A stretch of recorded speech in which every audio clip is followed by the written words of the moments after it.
Hey lovely people, have a beautiful day. Welcome back to our channel అందాల లోగిలి. ఈరోజు నేను మీకు వినిపించబోయే కథ శిక్ష. రచయిత సిఎన్ చంద్రశేఖర్ గారు. ఇక కథలోకి వెళ్తే, విజయవాడ బస్ స్టేషన్లో నిలబడి ఉన్నారు జయశ్రీ, ఆమె భర్త మౌలి. మౌలి చెల్లెలి గృహప్రవేశం ఫంక్షన్కు తిరుపతి నుంచి వచ్చారు ఇద్దరు. మరుసటి రోజు మౌలి ఆఫీసుకు తప్పనిసరిగా వెళ్ళవలసి ఉండటంతో రాత్రి భోజనాలయ్యాక తమ ఊరికి బయలుదేరారు. 10 గంటలకు రామచంద్రాపురం నుంచి తిరుపతి వెళ్లే బస్సు స్టేషన్లో ప్రవేశించింది. బస్సు నిండా జనం ఉన్నారు. బస్సు ఎక్కడానికి మౌలి దంపతులతో పాటు మరో 10 మంది ఉన్నారు. సీటు లేనట్లుంది. ఇంకో బస్సులో వెళదాం అంది జయశ్రీ. ఇలా అనుకుంటూ ఉంటే తెల్లారిపోతుంది. పెళ్ళిళ్ళ సీజను కాబట్టి అన్ని బస్సుల్లో ఇలాగే ఉంటుంది పరిస్థితి. రేపు నేను ఆఫీసుకు వెళ్ళాలని చెప్పాగా, ఎక్కు అంటూ భార్యను తొందర పెట్టాడు మౌలి. బస్సులో ఇద్దరూ నిలబడ్డారు. అట్టే ఆలస్యం చేయకుండా బస్ స్టార్ట్ చేశాడు డ్రైవరు. మౌలి టికెట్లు కొన్నాడు. చల్లని గాలికి నిద్ర రాసాగింది ఇద్దరికీ.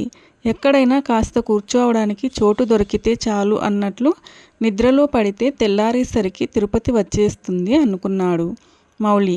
బస్సు గుంటూరులో ఆగింది. చాలామంది దిగిపోయారు. జయశ్రీకి ఒక ముసలావిడి పక్కన సీటు దొరికింది. ఆనందంగా కూర్చుని భర్త వైపు చూసింది. మౌలి ఆమెనే చూస్తున్నాడు. జాలిగా భర్త వైపు చూసింది. పర్వాలేదు అన్నట్టు చూశాడు మౌలి. బస్సు కదలగానే నిలబడే నిద్రపోసాగాడు. చిలకలూరిపేటలో మరికొంతమంది దిగారు. తన పక్కన ఉన్న 2 సీటర్ ఖాళీ అవడంతో గబుక్కున కూర్చున్నాడు మౌలి. అంతే వేగంగా ఓ అమ్మాయి కూడా అదే సమయంలో ఆ సీట్లోనే కూర్చుంది. మొదట కంగారు పడ్డా తర్వాత సర్దుకుని కూర్చున్నారు పక్కపక్కనే.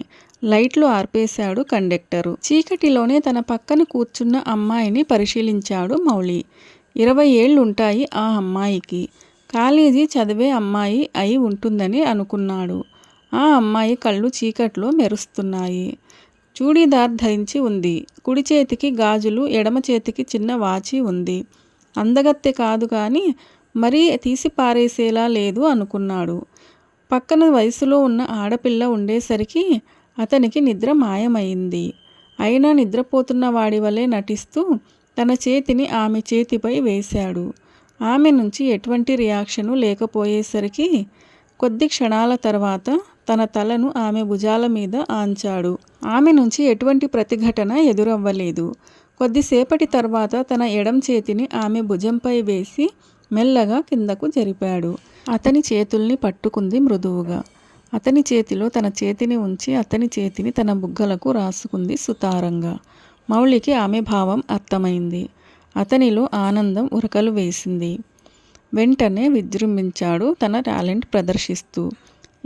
మీరు నిద్రపోరా ఈ రాత్రి? 1 గంటప్పుడు అడిగింది ఆ అమ్మాయి. ఉదయం 5 గంటలకు వెలుతురు వచ్చేస్తుంది. బస్సులో అందరూ నిద్రలేస్తారు. అందువల్ల 5 గంటల నుండి నిద్రపోతాను. అంతవరకు నో స్లీప్ నో రెస్ట్ అన్నాడు మౌలి. ఆ తర్వాత మీ ఇంటికి ఫోన్ ఉందా అని అడిగాడు ఆమెను. ఇల్లు కాదు, హాస్టల్. ఏ హాస్టల్? చెప్పింది ఆ అమ్మాయి. తర్వాత హాస్టల్కు కూడా వస్తారా అని అడిగింది నవ్వుతూ. తప్పకుండా వస్తాను. టిఫినేగా అయ్యింది, భోజనం కూడా చెయ్యాలిగా. ఫోన్ చేసి రండి అంటూ ఫోన్ నంబరు ఇచ్చింది. మీ పేరు నీలిమ, మీ పేరు రాజేష్ అన్నాడు మౌలి. ఉదయం 7 గంటలకు రేణిగుంటలో బస్సు ఆగింది. మౌలి నిద్రలేచి బయటకు చూశాడు. బస్సు తిరుపతి బస్ స్టేషన్లో ప్రవేశించడంతో బాయ్, మళ్ళీ కలుద్దాం అంటూ లేచి నిలబడ్డాడు. బాగా నిద్ర పట్టిందా? భార్య చేతి నుండి బ్యాగు అందుకుంటూ అడిగాడు మౌలి. లేదు, వినోద్ నిద్రపోనివ్వలేదు అంది జయశ్రీ. వినోద్ ఎవరు? ఆశ్చర్యంగా అడిగాడు. మీకు వినోద్ గురించి పరిచయం చేయలేదు కదూ అంటూ వెనక్కు తిరిగి బస్సు దగ్గరికి వెళ్ళి లోపలికి చూసింది. మళ్ళీ తిరిగి మౌలి దగ్గరకు వచ్చి వెళ్ళిపోయినట్లున్నాడు. అయినా రేపు మన ఇంటికి వస్తానన్నాడు. అప్పుడు పరిచయం చేస్తాను. వాళ్ళ ఇల్లు మన ఇంటి దగ్గరే అంది జయశ్రీ. ఇంతకు వినోద్ ఎవరు? అసహనంగా ప్రశ్నించాడు మౌలి. బస్సులో నా పక్క సీట్లో కూర్చున్న అతని పేరు వినోద్. రాత్రంతా తను నిద్రపోలేదు, నన్ను నిద్రపోనివ్వలేదు ముసిముసిగా నవ్వుతూ అంది. నీ పక్కన కూర్చున్నది ఓ ముసలావిడ కదా? అనుమానంగా అడిగాడు. మొదట ముసలావిడే కూర్చున్నది.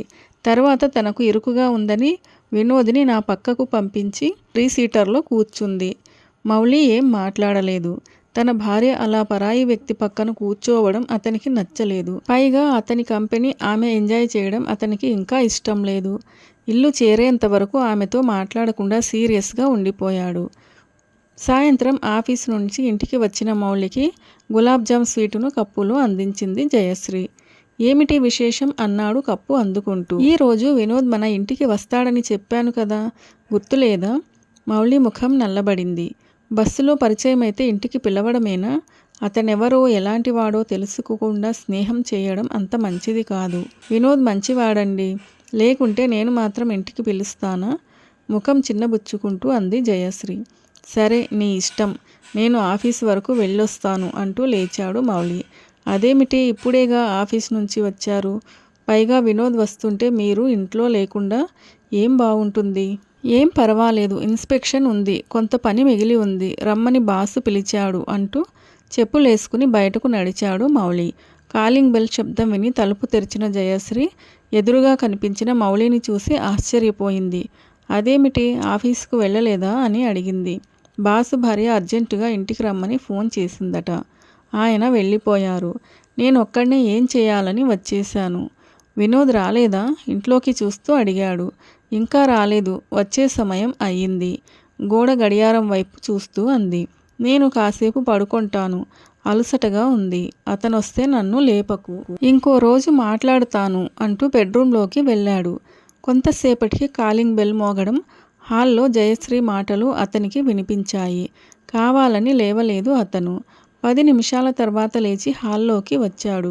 సోఫాలో ఓ ముసలావిడ పేపర్ చదువుతూ కూర్చుని ఉంది. ఆవిడని బస్సులో చూసినట్లు జ్ఞాపకం వచ్చింది అతనికి.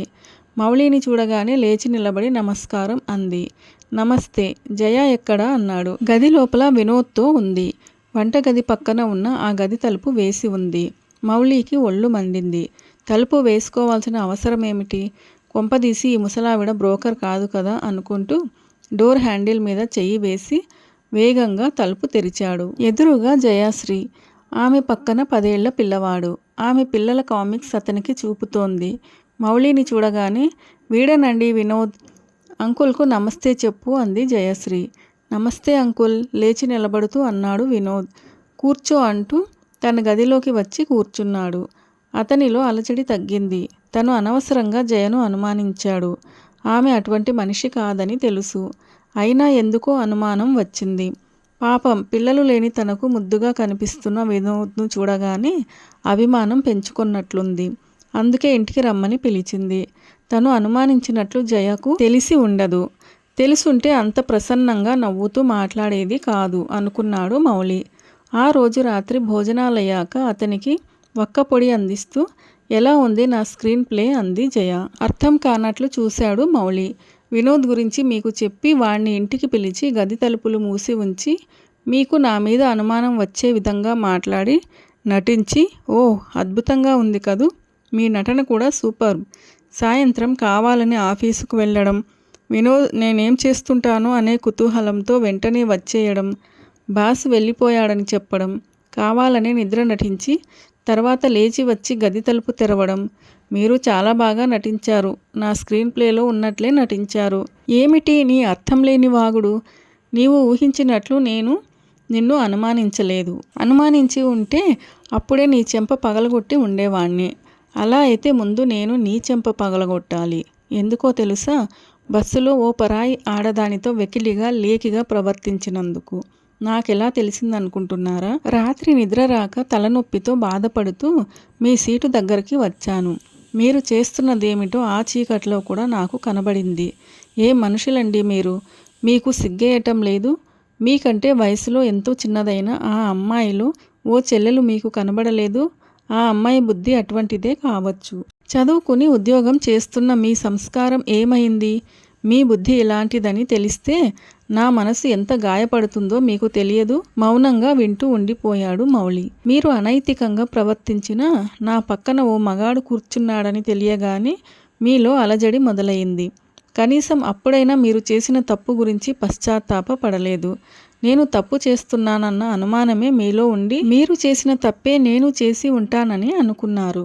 అది తెలుసుకోవాలని నానా తంటాలు పడ్డారు. మగవాళ్ళు కాబట్టి మీరు చేస్తే తప్పు కాదు, అదే నేను చేస్తే తప్పు. చెంపలు పగలగొట్టడానికి కూడా సిద్ధమయ్యేవారు. కానీ నాకు సంస్కారం ఉంది. అటువంటి ఆలోచనలు కూడా రావు నాకు. కాబట్టి మీరు ఆ విషయంలో నిశ్చింతగా ఉండండి.